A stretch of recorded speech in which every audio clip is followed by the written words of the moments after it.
예배로 섬기고 기도로 섬기는 수요 자녀 축복 기도회에 오신 여러분을 진심으로 환영하고 축복합니다. 수요 자녀 축복 기도회는 강의와 설교와 공동 기도, 개인 기도 시간으로 계속 진행되고 있습니다. 모든 모임이 마친 후에 한 대의 식탁에서 간단한 샌드위치가 준비되어 있습니다. 맛있게 드시기 바랍니다. 별도의 헌금 시간은 없고 입구에서 자율적으로 하시면 됩니다.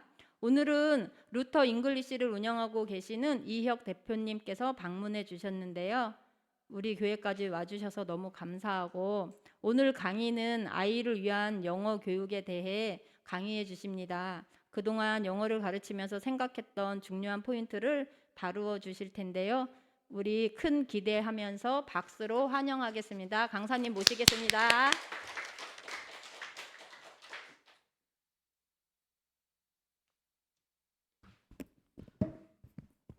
안녕하세요.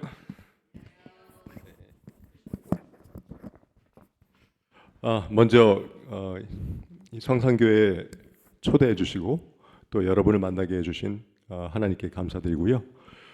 그리고 은유리 어머니께 또 이렇게 아름다운 교회에 초대해 주신 것 너무 감사드립니다.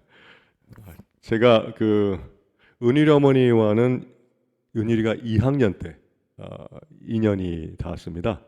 그때 어머니께서 저희 회사로 전화하셔서 본인의 뭐랄까 그 당시에 전도사님의 사모님이시라는 걸 숨기시고 저희 회사에 대해서 이름이 루터 잉글리시니까 루터가 왜 루터냐, 혹시 루터교와 상관이 있는 곳이냐, 그래서 약간 이단의 검증을 좀 받았습니다. 그래서 제가 그 의도를 제가 파악하고 저는 목동에 있는 평강교회 안수 집사입니다 라고 말씀드리니까 그때서야 알겠습니다 하면서 이렇게 목소리가 달라지시더라고요. 그 후부터 이제 은유리를 저희가 영어 교육을 시켰고요. 그리고 지금까지 잘 하고 있습니다. 그러면 저는 그럼 영어를 어떻게 배웠을까 좀 궁금하지 않으세요? 저는 인천에서 태어났어요. 인천에서 태어나서 그 당시 인천에서 가장 유명하다고 하는 방문 국민학교, 그 카톨릭 사립학교입니다. 거기서 이제 학교 열심히 다니고 있었는데 저희 이모께서 그 수녀님이셨어요. 수녀님이셨는데 그 수녀님이 이모께서 계신 성당에 한 미국에서 한국어 유창하신 신부님이 파견 나오셨어요. 한 4년을 여기서 근무하신 걸 알고 있는데, 근데 이분이 마음속으로 저희 이모를 사모하셨어요. 그러다가 이제 이분이 미국으로 돌아가셔서 이모를 잊지 못하시고 결국 그 당시 뭐 이메일 있습니까? 뭐가 있습니까? 편지로 계속 쓰시면서 구애를 하셨어요. 그래서 결국은 몇 년 만에 이모께서 승낙을 하시고 두 분이 옷을 벗으시고 이제 한국에서 결혼식을 올리셨습니다. 그럼 안 되는 건데 하나님을 배신하셨잖아요, 두 분 다. 그래서 두 분이 이제 미국으로 가셔서 사시기 시작했는데 저 이모부는 32세에 은퇴한 신부님이셨잖아요. 일반 직업을 가진 적이 없어요. 그 신부란 직업이 항상 사람들 뭐 위에서라고 표현하면 좀 그렇지만 조언해주고 이렇게 끌어주는 그런 역할을 하다가 회사 생활을 하다 보니까 너무너무 힘드신 거예요. 머리는 똑똑하신데 그 분위기를 견디지 못하시는 거예요. 그래서 이제 저희 집에 저희 어머니가 언니죠. 저희 이모를 통해서 SOS를 쳤습니다. 그 SOS는 이모부께서 좋은 사업 아이디어가 있는데 우리 아버지의 뭐 그 자금을 가지고 좀 미국에서 사업을 같이 하면 어떠냐라고 해서 저희가 이제 미국을 가게 되지 않을 뻔했어요. 아버지께서 완강히 아버지는 그 당시에 이제 합동통신사의 기자로 계셨는데 굉장히 만족하고 계셨고 그래서 안 가겠다고 하시다가 제 생각에는 어머니께서 한 몇 년을 설득을 하신 것 같아요. 필로 토크도 하시고 뭐 여러 가지 하셨겠죠. 그래서 제가 초등학교를 1년 일찍 들어갔는데 초등학교 졸업하자마자 미국으로 가게 됐습니다. 저는 머리를 삭발한 적이 한 번도 없습니다. 그 당시 한국 중학교 가면 다 삭발했지 않습니까? 예. 그래서 이제 미국에 가게 됐고 미국에 도착해서 많은 상상을 하고 갔는데 많은 큰 실망을 좀 겪었고요. 그리고 이제 애리조나라는 주에서 그 미국에서 가장 더운 곳으로 유명한 곳이죠. 그 촌에서 제가 이제 미국 생활을 시작했습니다. 영어를 한 마디도 못하면서 그 당시에 뭐 학원도 없었고 그리고 뭐 우리가 미리 준비를 하고 하는 시스템도 없었어요. 그냥 맨 땅에 이제 부딪힌 거죠. 그래서 거기 중학교를 가서 ESL 프로그램에서 제가 기억으로는 한 3, 4개월 정도 있었던 것 같아요. 그리고 바로 이제 일반 그 반에 투입이 됐죠. 그때 생각하면 영어를 알아듣지도 못하고 말도 못하는데 제가 어떻게 선생님이 하신 말씀을 알아듣고 성적을 낼 수 있었을까?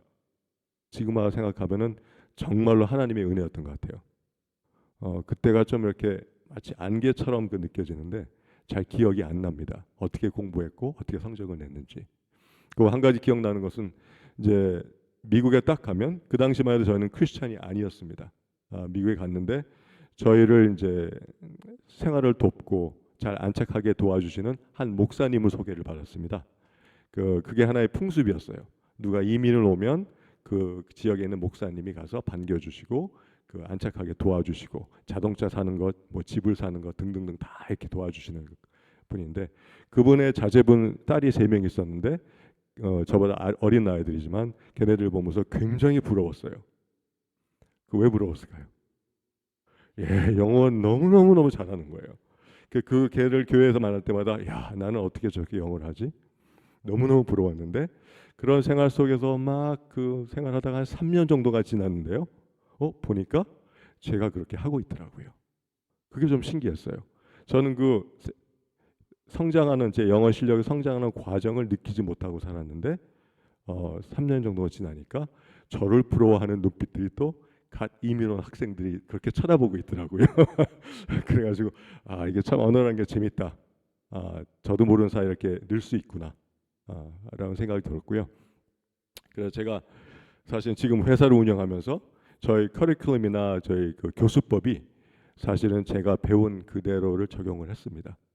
그러니까 아이들한테 과하게 뭔가 좀 어려운 주제를 주고 많은 숙제를 주고 이게 한국의 어떻게 보면 학원 시스템이잖아요.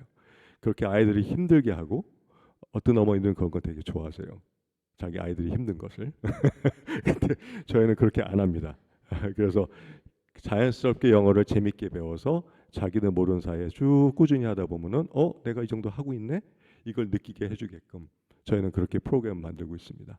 예. 그랬고요. 그래서 저희는 그래서 미국 생활이 그렇게 시작이 됐고 그래서 저희 아버지 부모님의 목표였던 그 사업이 뭐였냐면 소위 지금 말하는 이제 실버 사업이죠. 미국은 60세, 65세 정도가 되면 그 나라에서 연금이 많이 나옵니다. 그거 가지고 이제 노인들이 사는데요.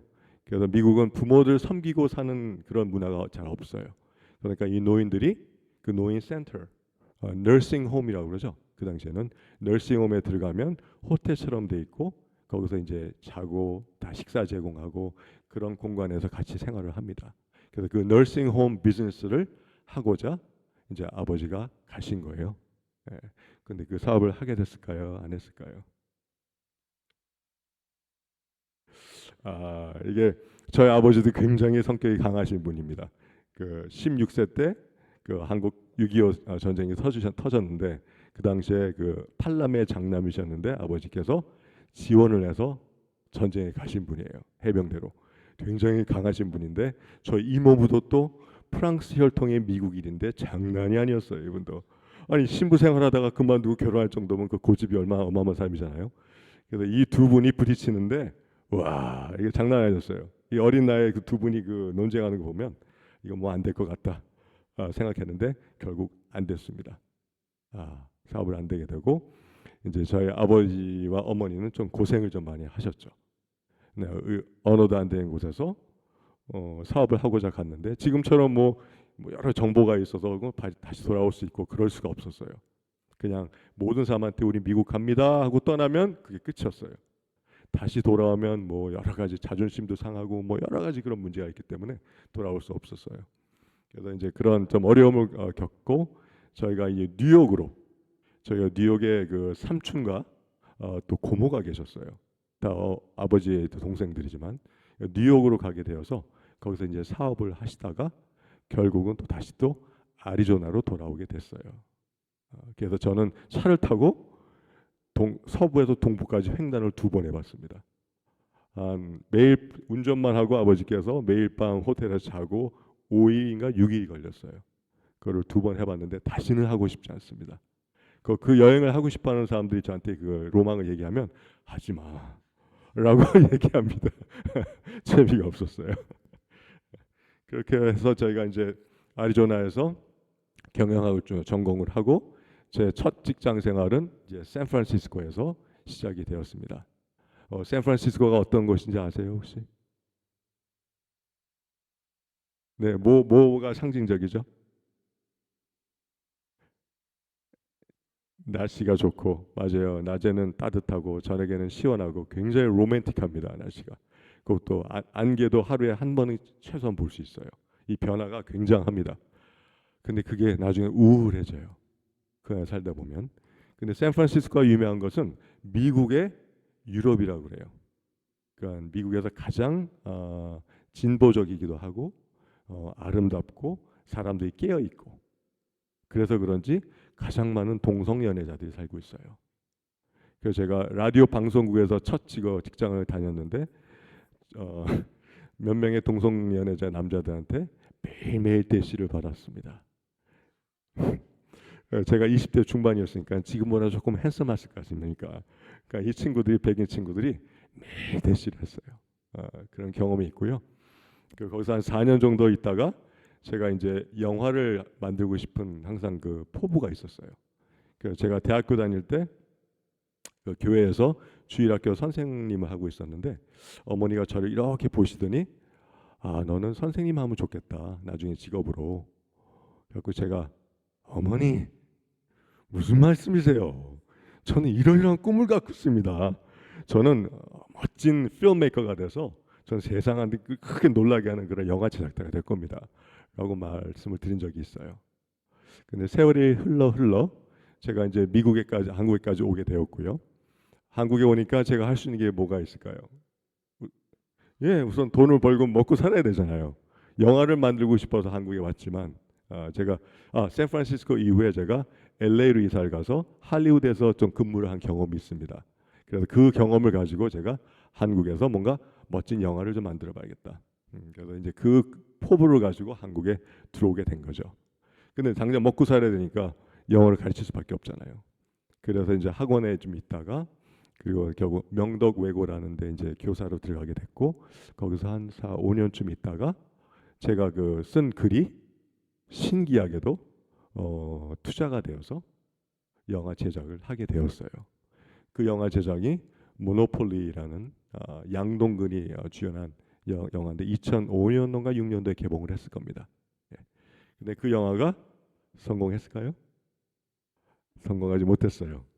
너무 시스템이 다르고 충무로가 다르고 해서 그때 좌절도 많이 느꼈고 그 영화 제작 기간이 정말 오래 한 1, 2년 제작 기간이 있었는데 한 10년, 20년 거기 제가 있었던 그런 기분이에요. 고생도 많이 했었고요. 그러고 나서 이제 다시 어떻게 또 먹고 살아야 되잖아요. 영화가 대박 날 줄 알았는데 그게 아니었고 다시 또 이제 대형 학원에 이제 들어가서 수업을 하다 보니까 거기서 제가 인정을 받기 시작했어요. 제가 이제 주로 상위권에 있는 아이들, 민사고, 특목고를 지향하는 아이들을 이제 토플을 가르치고 토론을 가르치고 하다 보니까 굉장히 저한테 대형 학원에서 대우도 잘해주고 그래서 좀 삶이 굉장히 편안했어요. 그러다가 그게 이제 학원을 오픈하는 쪽부터 이어지더라고요. 그래서 오목교역에서 목동에서 있는 대학학원 건물에서 키인 어학원이라는 토플에 좀 포커스를 둔 초등 중등 어학원을 오픈하게 되었습니다. 근데 잘 하고 있었는데 또 한 대통령이 바뀌면서 한 정권에서 특목고 입시에서 토플을 빼버렸어요. 빼버린 바람에 저희 같은 이제 학원이 여러 학원이 문을 닫게 되는 상황이 또 벌어진 거죠. 그게 2010년도 정도 된 거로 기억납니다. 그래서 그때 좀 방황을 좀 했습니다. 방황을 하다가 이제 기도도 하고 막 그런 하나님과 좀 가까워지고 막 더 가까워지고 하다가 결국에는 루터 잉글리시가 2015년에 탄생을 하게 됐어요. 굉장히 힘들 때 제가 힘들고 하나님께 정말 모든 걸 좀 의존하고 기도만 할 때 루터 잉글리시가 탄생이 되었고요. 그때 제가 이제 왜 그럼 루터로 이름을 줬을까라는 사람들이 묻더라고요. 마틴 루터가 이제 종교 개혁을 위해서 했던 그런 생각, 그렇듯이 저도 한국에 있는 영어 사교육 시장을 좀 개혁에 도움을 주면 좋겠다라는 생각에 루터 잉글리시라고 이름을 줬습니다. 신기한 게 지금 9년 차 운영을 하고 있는데요. 저희 선생님들의 3분의 1, 저희가 한 선생님이 한 40명 정도 있습니다. 3분의 1 정도가 해외에서 자란 선교사님 자제분들이에요. 그리고 또 다른 3분의 1은 독실한 크리스찬들, 나머지는 이제 종교가 없는 분들인데 3분의 2가 그래도 독실한 크리스찬들로 모인 회사가 되었습니다. 이게 기도의 응답인 것 같아요. 네, 이렇게 되었고요. 하지만 제 마음 속에는 아직도 뭔가 꿈틀대고 있긴 해요. 그게 뭘까요? 예, 영화를 하고 싶은데, 근데 제가 이제 세월이 흐르면서 예전에는 상업 영화로 뭔가 제가 스포트라이트를 받고 이런 거를 생각했다면 이제는 영화를 한다면 하나님을 위한 영화를 하고 싶다라고 생각이 180도가 바뀌었습니다. 그래서 하나님을 영광 돌리고 하나님을 홍보하는 할렐루야 영화가 아니고 상업 영화로 포장해 놔서 일반인들이 보고 뭔가 느낄 수 있는 그런 아무도 시도하지 않았던 그런 영화를 좀 하고 싶은 게 사실은 마음속 깊숙이 있어요. 제 와이프는 절대 하지 마라고 항상 얘기합니다. 영화 하면서 좀 와이프가 좀 고생을 제가 좀 시켜서 왜냐면 그 모노폴리 이후에 내가 기획한 영화도 몇 작품 있었어요.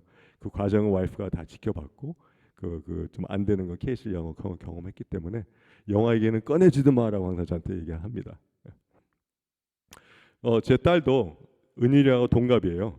제가 결혼을 좀 늦게 해서 지금 중1에 들어가 있습니다. 근데 제 딸은 우리 커리큘럼으로 딸이 5세부터 제가 그 영어를 노출을 시켜줬어요. 뭐 강압적으로 하지 않고 차곡차곡 정말 주 2회를 지키면서 수업을 시켰고요. 제가 주로 지도를 했고, 그리고 지금은 5학년 때부터 토플을 배우게 됐고요. 지금은 이제 중1이 되어서 저하고는 수업한 기회가 많지는 않습니다. 지금 내신 영어를 뭐 배워야 되고 뭐 그래서 학원에서 공부를 하고 있는데 저희 프로그램을 보시면 조금 저희 철학을 좀 말씀을 드릴게요. 지금 여기 계신 분들 중에 뭐 초등학생 혹은 유아 자제분을 가진 분들은 없으시겠죠? 계신가요? 누구세요? 한 분이세요? 몇 학년이죠? 3명이에요. 1학년, 4학년, 6학년이요? 어떻게 되세요? 4학년, 6학년이요? 알겠습니다. 일단 PPT 잠깐 보시면요. 저기 우리 앤디 선생님, 은유리를 지도하고 계신 우리 루터 선생님이 오셨습니다. 앤디 say hello.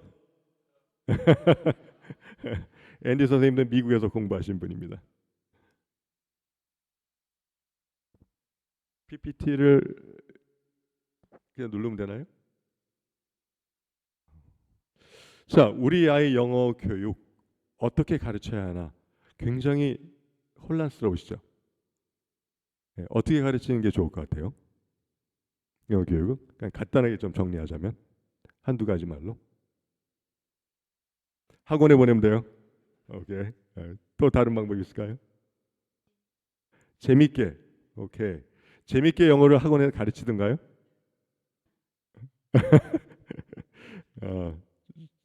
일단 영어 교육에 대한 대한민국에 있는 옵션을 몇 가지 말씀드릴게요. 넘버 원은 학원이죠. 가장 많이 다니는 곳이 학원입니다. 학원은 제 경험으로 제가 이 영어 교육 쪽에 한 20몇 년 있었잖아요. 볼 때 내신과 수능에는 필수예요. 그렇죠? 이 아이들이 이제 중학교를 딱 들어가면 내신 성적을 내야 되기 때문에 이 내신 학원 다닐 수밖에 없습니다. 그 전까지는 저희는 이제 그 유아 초등 전문이잖아요. 그 전까지는 이렇게 시험에 대비하는 영어보다는 실용 영어, 자기가 사용할 수 있는 말하기니 쓰기, 나중에 자기가 어른이 되어서 자기 직업을 갖고 일할 때 사용이 될 수 있는 그런 영어를 배우게끔 하는 게 중요하다고 저희는 믿고 있어요. 그리고 중학교 딱 들어가면 이제 시험 보는 영어를 공부를 해야 합니다. 그게 현실이고요. 그렇기 때문에 막 1학년, 2학년, 3학년 이런 저학년 아이를 데리고 벌써 시험 보는 영어를 가르치는 것은 좋은 건 아닌 거라고 생각을 해요. 벌써 아이들한테 스트레스를 주고 뭐 많은 단어를 외우게 하고 뭐 문법을 벌써 가르치고 이거는 조금 방법이 잘못됐다고 생각을 해요. 저희는요. 그래서 학원은 내신과 수능에 필수고, 그리고 또 아무래도 여러 아이들과 같이 수업하기 때문에 공부에 열의가 있는 아이들을 중심으로 선생님이 수업을 할 수밖에 없습니다. 그죠? 그래서 학원에서 조금 뭐 좀 뒤처지거나 내성적이거나 그러면은 거기에 조금 효과가 덜 할 수도 있겠죠. 그죠? 이런 부분이 있고요. 또 하나는 학습지입니다. 학습지 뭐 다 경험해보셨겠지만 주로 유아나 초등 저학년들한테는 효과가 있을 수 있어요. 이것은 수업보다는 교재 판매를 위주로 운영이 됩니다. 수업 시간은 짧잖아요, 그죠? 10분, 15분. 그래서 재미를 만들어줄 수는 있습니다. 하지만 수업의 깊이는 떨어질 수밖에 없죠.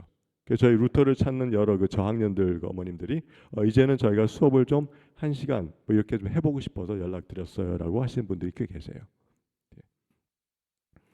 그리고 또 하나는 과외 시켜본 적 있으세요? 없어요? 예, 과외도 좋아요. 커리큘럼은 없지만 수업의 깊이는 있습니다. 뭐 1시간, 90분, 120분 이렇게 수업을 할 수 있기 때문에 깊이는 있지만 한 선생님이 아마 5년 이상 이렇게 가는 경우는 거의 없었을 거예요. 선생님이 계속 바뀔 수밖에 없고 바뀔 때마다 어머니께서 새로운 강사를 찾아야 되기 때문에 거기에 또 스트레스도 있고 또 커리큘럼이 지속이 되지 않기 때문에 선생님이 바뀌면 또 교재도 바뀌고 여러 가지 달라질 수 있는 그런 단점이 있을 수 있죠. 그리고 뭐 인강, 화상 영어, 전화 영어 이런 것은 다 성인들한테 굉장히 도움이 될 수 있고요. 고학년들한테는 괜찮지만 저학년들이나 유아한테는 집중력을 유지시키는 데 문제가 있어서 힘들어요라고 학부모님한테 많은 제가 상담을 받습니다. 그리고 마지막으로 이제 제가 운영하고 있는 방문 영어는 일단 저는 영어 말하기에 포커스를 둡니다. 영어 말하기, reading, 뭐 listening, writing 다 지도가 들어가지만 스피킹에 포커스를 두고 과외 형식으로 커리큘럼을 갖추고 운영되는 시스템이에요. 그러니까 한 선생님이 뭐 1년 하시다가 떠나도 다른 선생님이 바로 투입이 되어서 같은 커리큘럼으로 이어지는 그런 시스템이죠. 그래서 어머니께서 뭐 선생님을 찾아야 되고 그런 스트레스가 없으시고요. 그래서 처음에 이걸 시작했을 때 많은 학부모님들이 전화하셔서 이게 뭐예요? 이게 과외예요? 학습지예요? 라는 질문을 굉장히 많이 받았어요. 이거는 두 개 다 아닙니다라고 설명을 드리면 그래도 그쵸 잘 이해가 안 돼요. 근데 지금은 물론 이제 다 이해를 하시고 계시죠. 그리고 선생님들은 주로 해외 경험을 통해서 영어를 배우신 분들을 중심으로 채용이 되고요. 그 중에는 저기 앤디 선생님처럼 테소를 하신 분도 계시고 전공자도 계시고 뭐 여러 그런 다양한 분들이 계십니다. 영어는 원어민급으로 다 할 수 있는 분들을 채용하는 게 원칙이고요.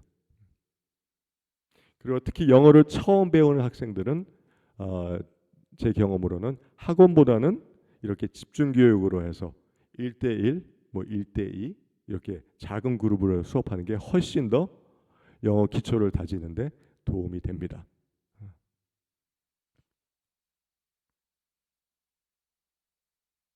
여기까지 혹시 무슨 질문 같은 거 있으세요?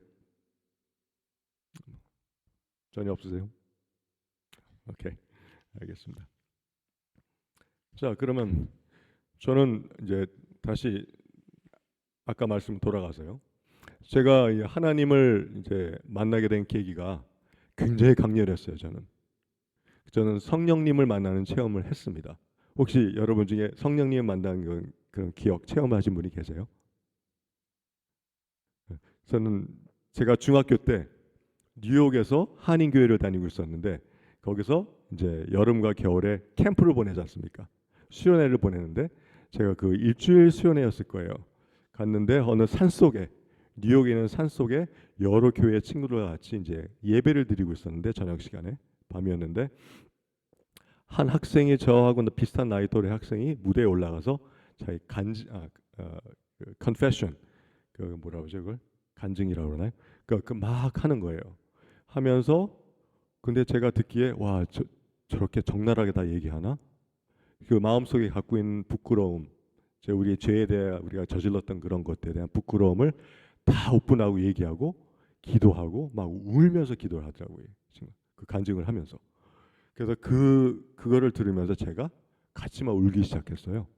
같이 울기 시작하고 이상한 체험을 하면서 그 시간이 지속되고 밖에 나갔는데 그게 밤이었는데 거기는 숲 속에 미국에 있는 그 산에 있는 숲은 굉장히 웅장합니다.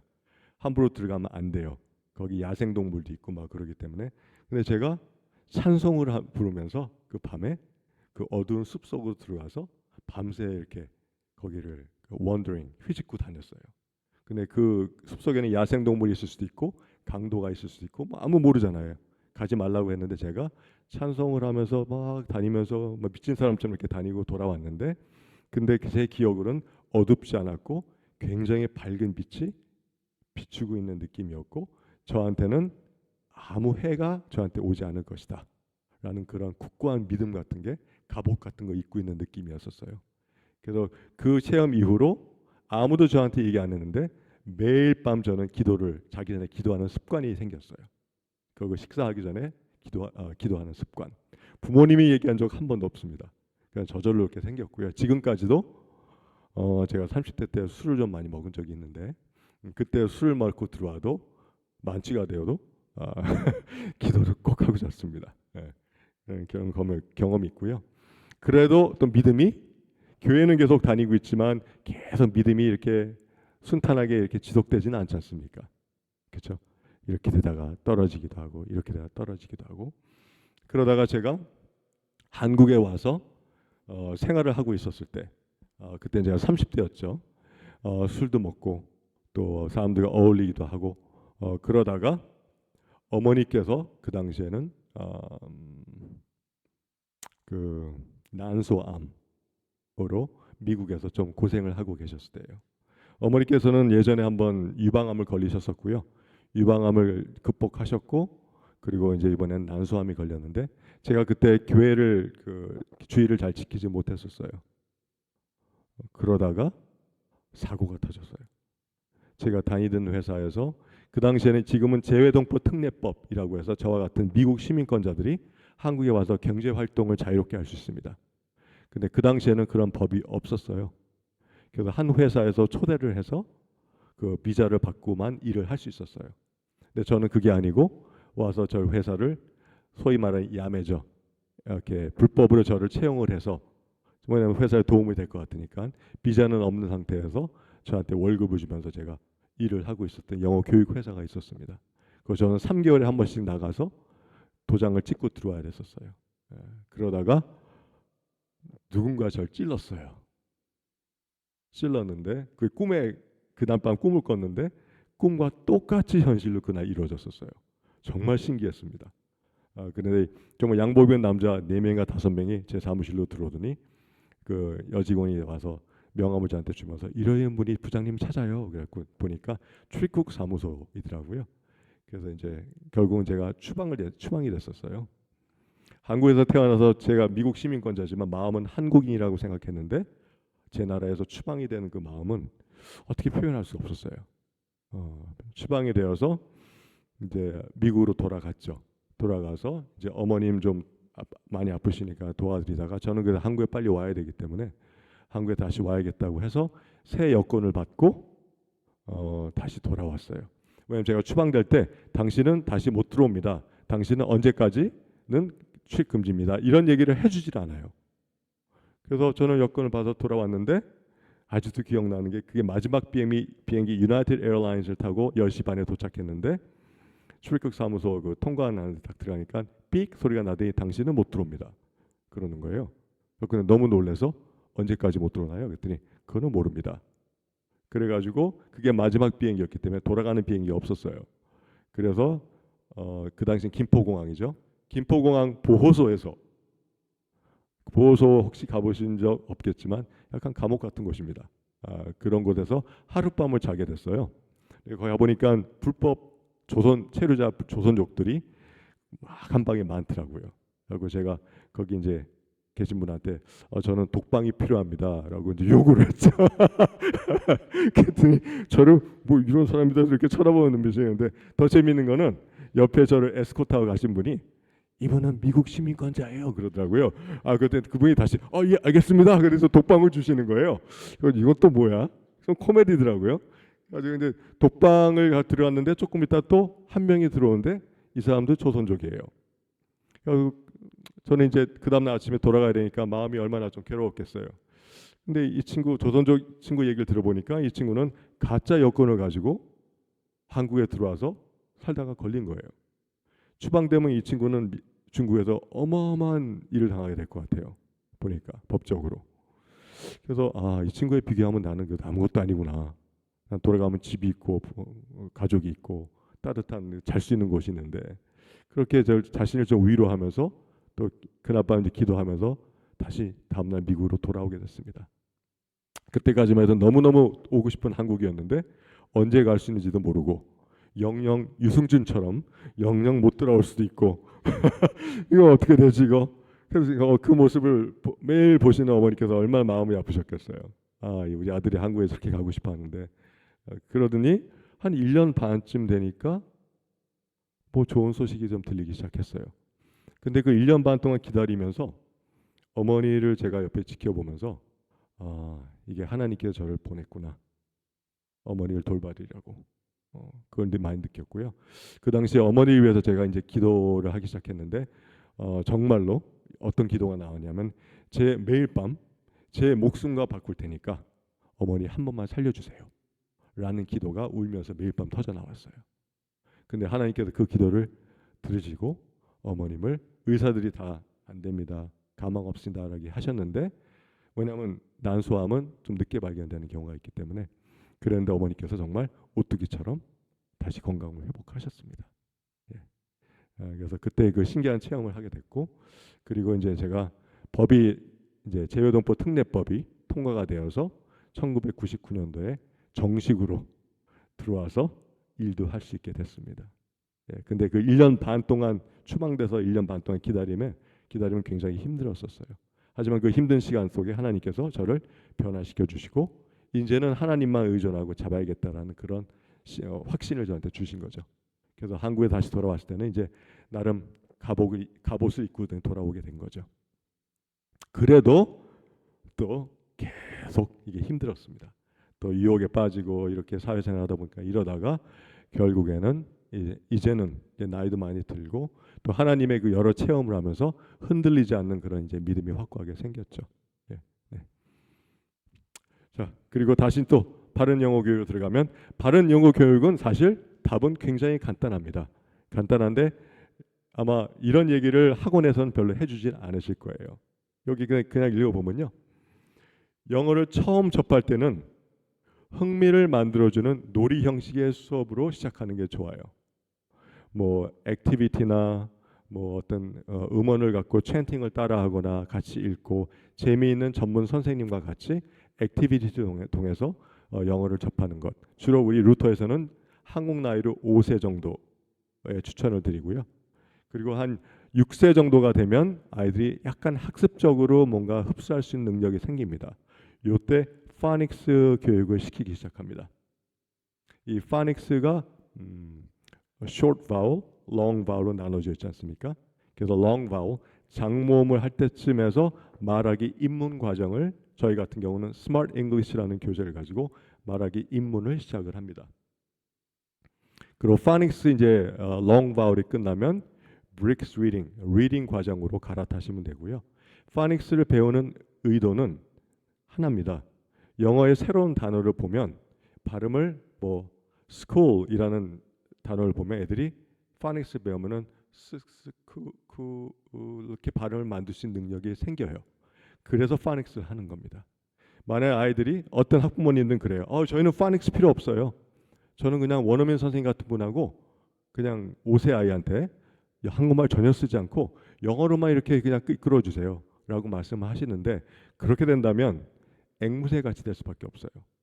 선생님이 말하는 거를 따라하는 것밖에 안 되고 자기가 단어를 보고 읽을 수 있는 능력이 없다면 그래서 파니스와 같이 말하게 시키는 것을 추천하는 겁니다.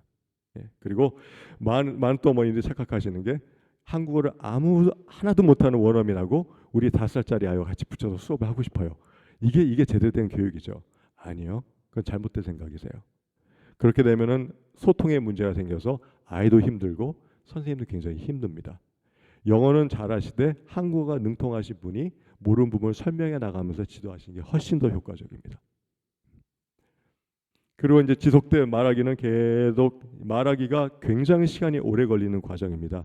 우리 어머니께서 경험하셨을 거예요. 그죠? 이게 뭐 우리가 1년만 한다고 땡 하고 되는 게 아니에요. 우선 꾸준히 해야 되고요. 꾸준히 하다 보면 1년, 2년, 3년 하다 보면은 어느 정도 내가 지금 되고 있구나라는 걸 느끼게 해주는 것. 이게 말하기거든요.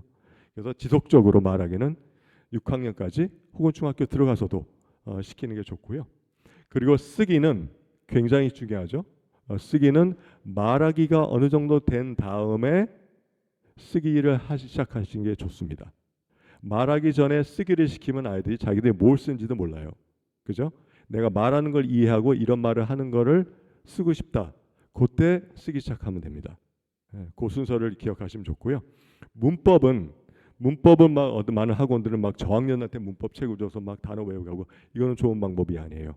문법은 아이들이 한 3, 4, 5학년쯤 되면 자연스럽게 어순과 문법에 대해서 호기심과 궁금증이 많이 생길 수밖에 없어요. 영어 공부를 하다 보면. 그때쯤에서 가벼운 문법 교재를 딱 제시해주면 아이들이 호기심 많이 궁금증 생길 때 문법 공부를 하게 되는 게 훨씬 더 효과적입니다. 예, 그 순서를 잘 기억하시면 되고요.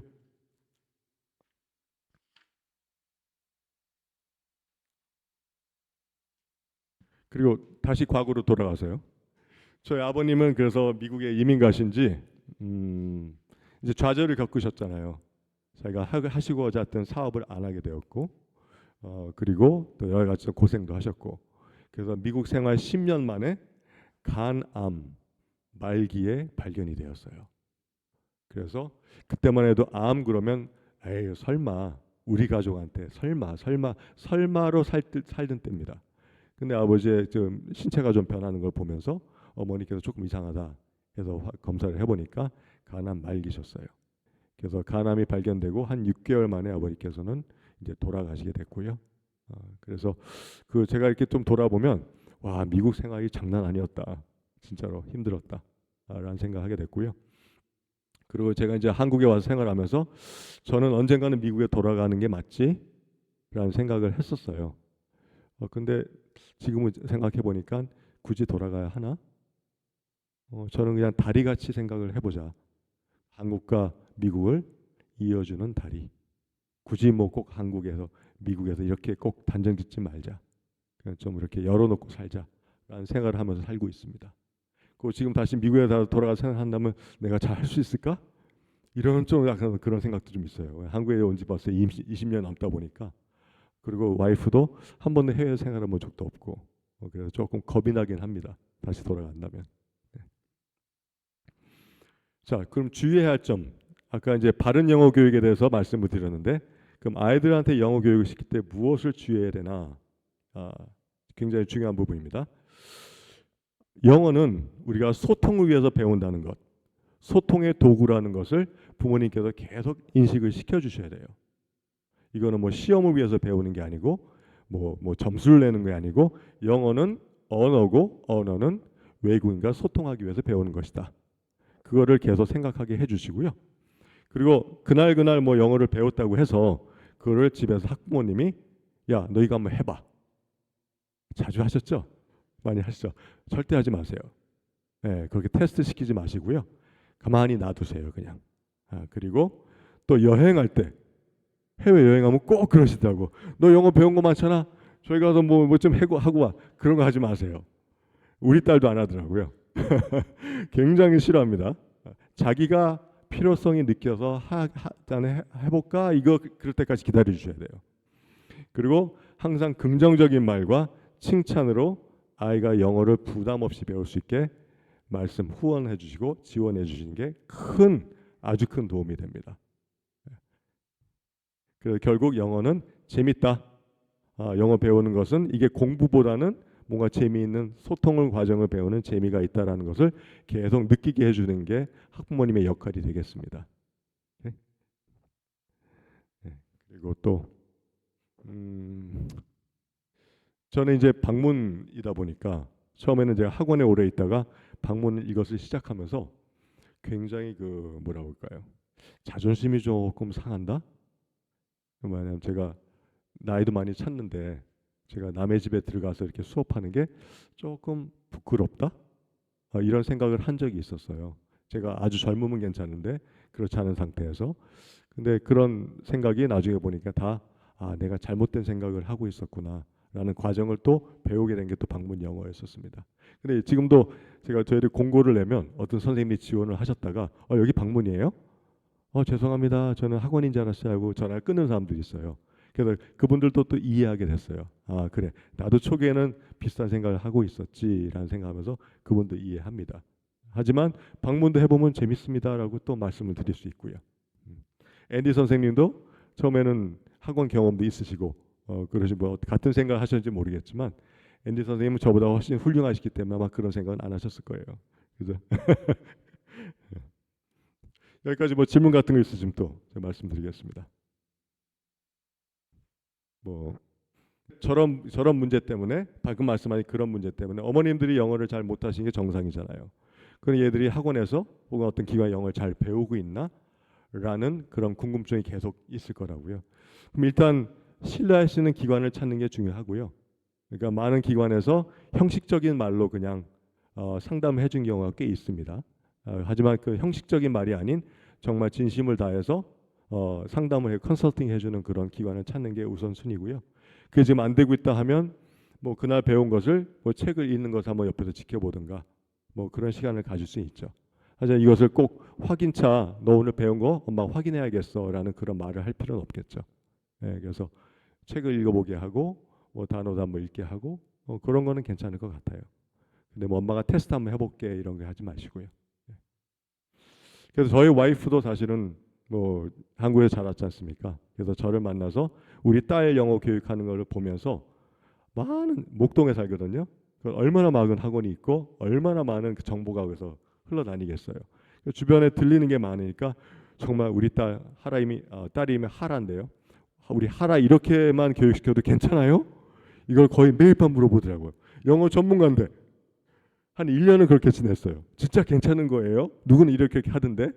그래서 내가 참 기다려봐 괜찮아. 이제 방식을 알게 될 거야.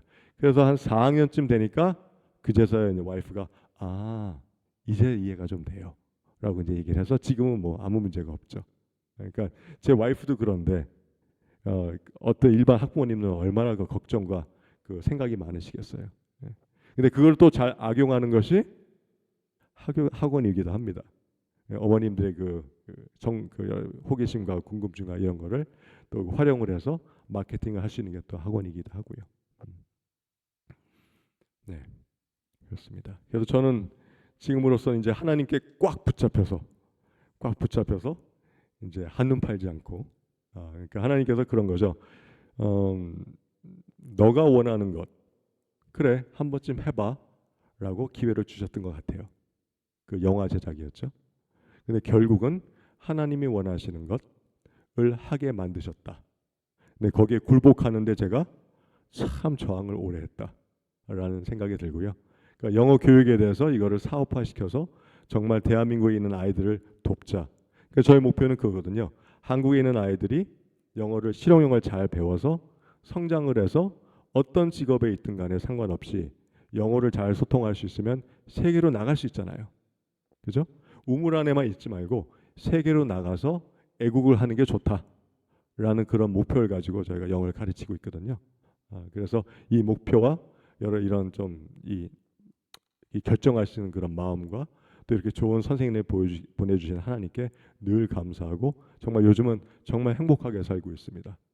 왜냐하면 제 직업이 뭐 어디 가서 접대를 할 일도 없고 접대 받을 일도 없고 경제 교육을 하고 그 교육에 대한 또 아이들이 성장하는 거 보면 너무너무 뿌듯하고 기분이 좋습니다. 그래서 그걸 느끼면서 이렇게 행복하게 할 수 있는 직업이 있다는 것.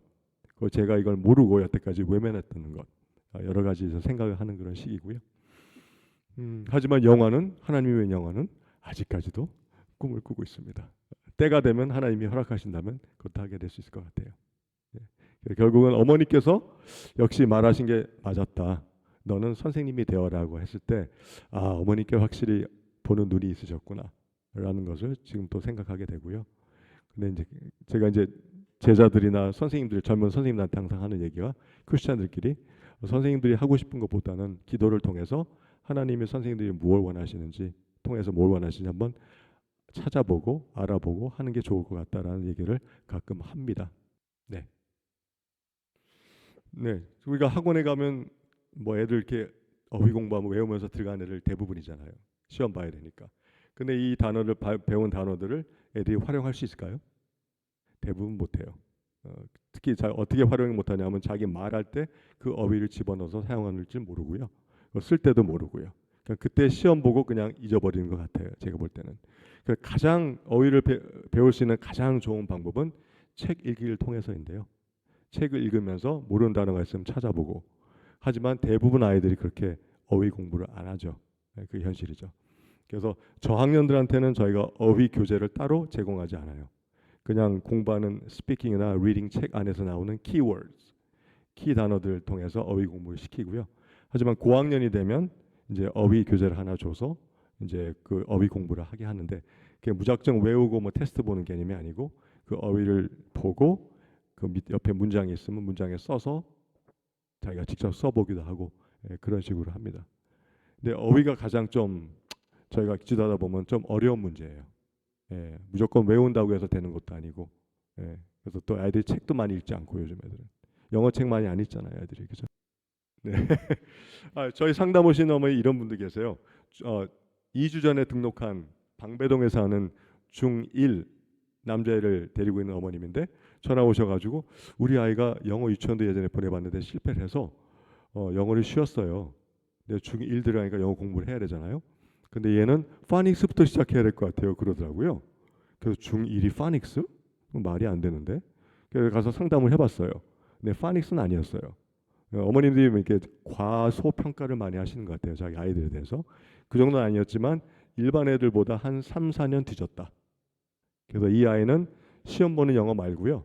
그냥 전반적인 영어 실력, 그러니까 저희가 말하는 실용 영어, 이거를 그냥 가르쳐 주세요라고 해서 이 중학생 아이는 저희 실용 영어를 배우고 있는 아이가 있습니다. 하지만 이제 성적 점수를 내야 될 영어라면 많이 늦었잖아요. 그거는 그 전문가하고 이제 컨설팅 받으시는 게 좋을 것 같아요. 점수를 어떻게 낼 수 있을까? 왜냐하면 문법 공부 사실 중학교 영어는 문법, 독해, 이제 어휘 이게 위주인데요. 문법은 반복 훈련이 필요해요. 문법은 뭐 잠깐 내가 1년 배운다고 해서 나 문법을 다 이제 이해했어 이게 안 되거든요. 그래서 계속 공부해야 이게 쌓여야 되거든요. 1년, 2년, 3년. 근데 그게 없었다면 안 되었다면 이제 지금이라도 시작을 해야겠죠. 근데 저는 솔직히 내신 수능 이 영어를 썩 좋아하진 않아요. 이거는 올바른 영어 교육이 아니고 영어에 대한 테스트가 좀 떨어뜨리기 위해서 만든 그 시험 그 문제가 많기 때문에 좀 이상하다라고 저의 입장에서는 수능 영어 문제들이 왜 이렇지? 라고 좀 느낄 때가 많았습니다. Speaking, writing, reading, listening. 그래서 TOEFL 스피킹에서 이제 말하기 연습을 계속 하고 시키고 있고요. TOEFL 스피킹은 어떤 강의를 듣고 그걸 요약해서 말하는 방법, 그걸 연습시키고 아니면 어떤 주제 문제를 주고 거기에 자기 생각을 표현하는 방법. 뭐 예를 들어서 당신은 뭐 해외 여행이 좋습니까? 국내 여행이 좋습니까?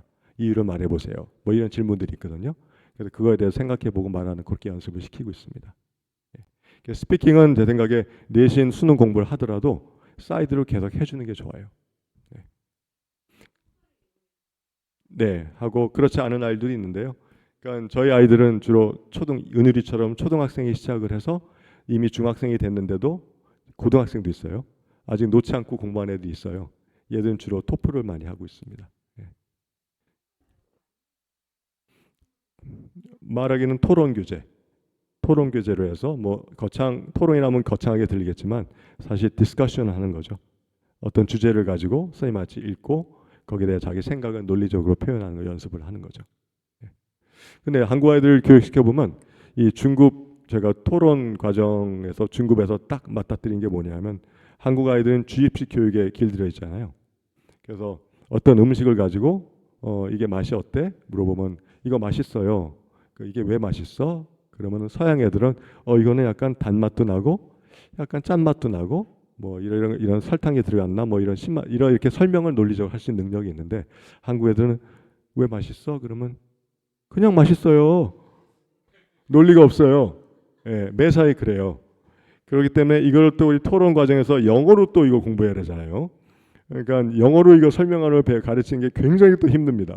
왜냐하면 생각 자체가 닫혀 있기 때문에. 그래서 생각 여는 것부터 저기 앤디 선생님이 잘 많은 거 경험하고 있습니다 지금. 그 생각 여는 것부터 또 연습시켜서 이걸 또 영어로 논리적으로 말하는 것까지 연습시키고 이거를 다 해야 됩니다. 그래서 그 토론 과정에 굉장히 도움이 많이 돼요. 그래서 저는 부러운 게 그 외국에서 온 사람들 어른들이 왜 한국에 와서 한국 처음이지 뭐 이런 프로 보면은 한국 식당 가서 밥을 먹으면서 와 이거는 무슨 간장 맛도 나고 이거는 무슨 뭐 참기름 맛도 나고 이런 남자들 셋이서 성인이 이렇게 대화를 할 수 있잖아요. 근데 식당 가서 한국 남자들이 그렇게 얘기하나요? 어른들도 안 하잖아요. 근데 해야 되거든요. 예, 해야 되고 할 줄 알아야 되고 그래야지 나중에 해외에 가서 생활하면 그게 인정을 받는 거고. 그러니까 우리는 말을 줄이고 점잖게 있으라고 하지만 서양에서는 네 생각을 다 말하라고 하잖아요. 네 색깔을 다 보여주고 이게 문화 차이인 것 같아요. 우리 장인어른이 저한테 항상 그래요. 저는 미국 사람을 아직도 생각해요. 한국말 잘 못한다고 생각하죠 가끔. 아직도 지금 결혼한 지가 지금 18년 됐는데도 아주 재밌으신 분이에요. 그냥 미국에 쟤는 이렇게 생각하시는데 항상 그래요. 장, 네가 만약 잘 나간다고 해도 티를 내면 안 돼. 티를 내면 안 돼. 항상 조용히 가만히 있고 가만히 그냥 잘 나가지 않는 척 해야 되고 그런 색깔을 드러내지 말라고 항상 말씀하세요. 그리고 저는 난 이렇게 안 배웠는데 미국에서는 자기의 생활을 자기 생각을 다 표현하고 미국에서는 그러거든요. 조금만 잘 되어도 너 어떻게 지내? 사업 괜찮아? 조금 잘 되겠으면 미국은 어떻게 표현할까요? 조금 되고 있는데 I'm doing great. 이게 미국이에요. 예. 근데 한국은 잘 되고 있어도 조금 아주 잘 되고 있어. 어떻게 잘 되고 있어? 그러면 뭐 그냥 먹고 살만해. 괜찮아 그냥 뭐 이 정도로 표현하잖아요. 예, 그런 문화 차이인 것 같아요. 그래서 저도 한국 생활 오래 했기 때문에 뉴욕에 사는 이모님께서 이분은 이제 미국인과 결혼해 살고 계신 분이에요. 저한테 저 너 사업 어떠니 하고 이렇게 문자가 오셨어요. 카톡. 그 내가 한국식으로 써드리잖아요. 그냥 괜찮아요. 그랬어요. It's okay. 그때 갑자기 걱정하시면서 왜 뭐 잘못됐어? 라고 딱 반응이 오시는 거예요. 그 나도 이제 달라졌구나 내 생각이. 그게 아니고 잘 되고 있는데 그냥 그렇게 표현한 거예요. 했더니 왜 그렇게 표현하니? 또 물어보시는 거예요. 이게 미국 이렇게 달라요. 예. 그래서 또 하나는 학교에서 이제 한국에서는 학생들한테 저는 제 딸한테 그렇게 안 가르쳐요. 개성을 갖지 말라고 하잖아요. 그죠? 그 많은 말을 이렇게 하지 말라고 그러고 학교에서 묻어가라. 묻어가고 튀지 말라. 뭐 이렇게 가르치더라고요. 학교에서는요. 그죠? 근데 미국에서는 반대예요. Be different. 넌 달라야 되고 그 너의 다른 점을 보여줘라. 그 유니크한 면을 계속 보여줘야 된다. 저는 이렇게 배우면서 자랐는데 한국 오니까 이게 아니구나. 그래서 저는 교회에서 지금 뭐 안수 집사회, 뭐 사남 선교회 같이 활동을 하고 있는데 그들이 저를 쳐다보는 눈빛이 좀 달라요. 언제부터 뭔가 왜 다른가 봤더니 나를 온전한 한국인을 안 보고 있구나 이분들은. 또 딜레마가 또 오는 거예요. 한국에서도 저를 온전한 한국인을 안 보고 제가 미국에 간다고 해서 미국 시민권자지만 미국인데 저는 미국인을 보겠습니까? 그런 딜레마가 있더라고요. 그럼 저는 그냥 다리구나 다리. I'll be the bridge. 하나님이 그렇게 그냥 미션을 주신 것 같다. 연결시켜 주잖아 중간에서. 이 문화 때문에 꽤 재밌습니다. 그 미국에 사는 교수님이 일본 학생, 터키 학생, 일본 터키 뭐 등등 이렇게 자기 생일 초대를 했대요. 했는데 그 식사를 이제 딱 이렇게 미국은 다 주는 게 아니고 접시에 먹을 만큼 떠주는 문화가 있어요. 터키도 잘라서 주고 뭐. 그래가지고 그 터키 학생한테 Would you like some? 너 좀 먹을래? 그랬더니 터키 학생이 No, thank you. 그랬대요. 그 미국 그 교수가 다시는 안 물어봤대요. 그런데 터키는 문화가 한 3번인가 5번을 거절해야 된대요. 한국처럼. 그게 예의인데 미국은 남한테 또 insist 이렇게 막 강요하는 거 싫어하는 문화거든요. no 하면 그게 진짜 no예요. 그래서 터키 학생이 그런 좀 배가 고파서 그날 밤 좀 힘들었다는 그 문화 그 얘기 들었습니다. 그렇게 문화가 참 재밌어요. 근데 한국도 보니까 터키와 비슷한 문화가 있습니다. 그죠? 뭐 선물 같은 거 주면 제가 보니까 한 번도 네 감사합니다 하면서 받은 사람이 없어요. 항상 그래요. 아이 됐어요. 아 그러다가 결국 이게 많죠. 근데 제가 옛날 영어 교육회사 다니면서 서울시에 있는 한 공무원한테 어떤 회식 자리에서 저희 직원 한 분이 제 위에 계신 분이 그 뇌물을 주는 걸 제가 목격한 적이 있어요. 제가 한국 온 지 얼마 안 돼서 굉장히 그런 거에 민감할 때였거든요. 근데 뭐 같이 밥을 먹고 술도 하고 노래방 같은 데 가서 막 기분이 좋았는데 이 서울시에 있는 분들은 그 공무원분이 딱 그 막 스피치를 하셨어요. 노래방에서 저희 공무원들은 정직하고 뭐 이렇게 막 열심히 해요. 난 속 순진했으니까 그때 역시 우리 한국은 다르구나. 공무원들은 저렇구나 생각했는데 분위기가 무르익으니까 갑자기 우리 직원 한 분이 한테 두꺼운 봉투를 이렇게 주시려고 그러더라고요. 그때 그분이 왜 이러세요? 화난 것처럼 보였어요. 그래서 큰일 났다. 저거 걸리겠다. 근데 2번 또 그러니까 왜 그러세요? 왜 그래? 이게 점점 약해지더라고요. 결국 받아가더라고요. 그랬더니 스피치하고 좀 다른 면이 있네. 그때 좀 느꼈어요. 그래서 한국도 no, no, no, yes가 있구나. 터키하고 비슷하구나. 라는 생각을 좀 들었습니다. 오케이. 제가 진짜 오랜만에 이렇게 여러분들 사람들 앞에서 서서 이런 강연 같이 이렇게 해보는 게 좀 오래됐어요. 제가 이 회사를 운영하고 다 소규모에서 이제 주로 아이들 학부모님 상담만 하다 보니까 이렇게 마이크 들고 하는 게 몇 년 되어서 조금 생소했는데 오늘 정말 좋은 시간이었습니다. 제가 드린 정보가 좀 지루하지 않았길 바라고요. 왜냐하면 아무리 좋은 정보도 지루하면 사실 귀에 안 들어오거든요. 그죠? 그래서 제가 쓸데없는 약간 이상한 좀 재미있는 백그라운드 말도 많이 했는데 이런 정보가 좀 도움이 됐으면 좋겠습니다.